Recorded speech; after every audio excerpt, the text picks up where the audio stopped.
Okay? So mga kabakyard, kay human naman ta sa tuang kanawayon nga gikro sa pumpkin, dire na puta sa tuang Gilmore, no? So muna yung atuang Gilmore, ang papa ni is Gilmore, and then ang iyang mama is Gilmore Mel Sims. So muna yung resulta, no? 6 months gyapon na siya. So as you can see, mid to high station, bolto gyapon ang lawas, ug pogi ang naong, no? And then napa na siya mga kaigsuon nga Gilmore gyapon. So atong kuhaon para makita ninyo. Okay, sumo din ni ang iyang igsuon mga kabakyard, no? So igsuon ra ni sila sa papa kay ang mama ani is Gilmore gyapon. So mo ni siya ang resulta sa atong F1, no? So mo ni siya F1 nga Gilmore.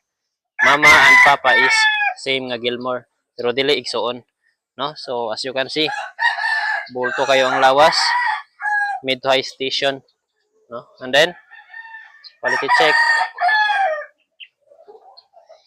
Okay, so napaday ni siya duha nga Gilmore gyapon pero ang niresulta is buyugon. So ato gyapon ipakita sa inyo mga kabakyard, no. So let's go.